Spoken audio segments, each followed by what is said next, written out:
Hello everyone, good evening sa inyong lahat and welcome sa ating YouTube channel Bagong Pilipinas, Old Queen TV.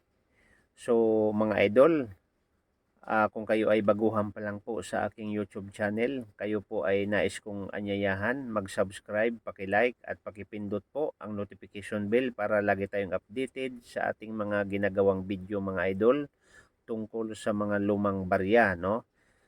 Okay mga idol, ang ating topic ngayon at ang ating pag-uusapan tungkol sa 25 cent, no, na quarter dollar po, no. Makikita po nyo ay quarter dollar po 'yan and makikita nyo sa harapan 'yan ay yung mukha niyan, yan po si George Washington.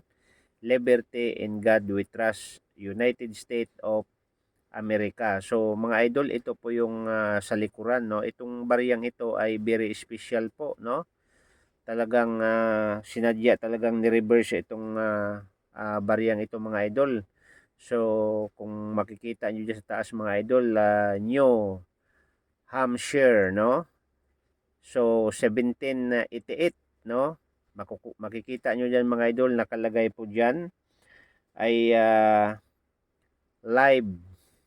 Ayan po, live, free, or die, no? Live, free, or die. So dito po sa taas mga idol, makikita po nyo dito sa taas na to, Old Man, no, of Mountain Authentic. Ayan po. So ang date po natin nito mga idol sa baryang ito ay nagsimula nung 1788 hanggang 2000 po. So ayan po, maliwanag po mga idol. So ngayon mga idol, baka mayroong kayong ganitong uri ng barya dahil itong barya na to mga idol ay talagang special to mga idol dahil nawawala na to ngayon mga idol tong barya to dahil tinatago na ito ng mga iba't ibang collectors mga idol ng mga ganitong uri ng barya, ano.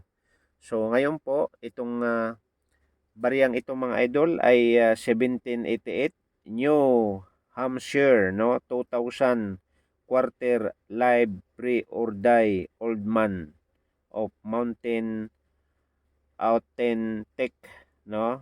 Composition po mga idol, 91% copper, 8% po ay nickel, no, para maliwanag po, ano. Okay, so ngayon po ang kanyang diameter 24.3 mm at ang kanyang timbang 5.67 grams.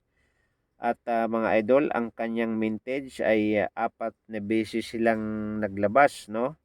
So ang mintage po sa P ay ang kanya pong itong baryang itong mga idol ay para malaman nyo mga idol, ano, itong barya na to mga idol na makikita nyo ngayon ay ito yung P, no.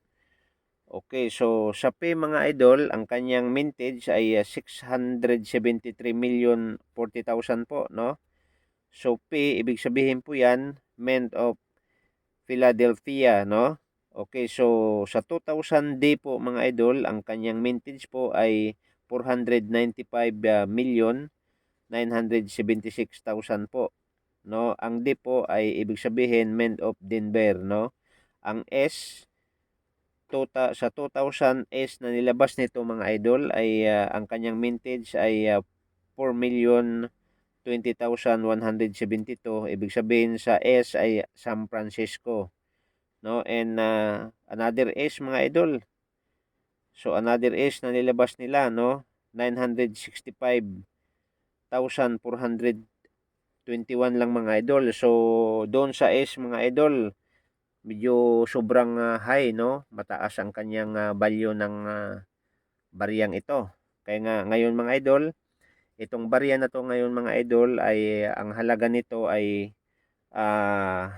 nasa 8,392 po, no. Nasa 10,000 o 8,392 ang kada isa ang bili nito sa mga iba't ibang collectors mga idol. Kaya nga mga idol, baka meron kang ganitong uri, ulitin ko, tago mga idol at hangga't tumatagal ay tumataas po ang kanyang value. So, yun lang mga idol. Sana mayroon tayong natutunan na naman sa another video natin. At sana wag kayong magsawa manood at magsubaybay sa aking YouTube channel Bagong Pilipinas, Old Queen TV mga idol. Thank you so much and God bless po sa walang sawang panonood.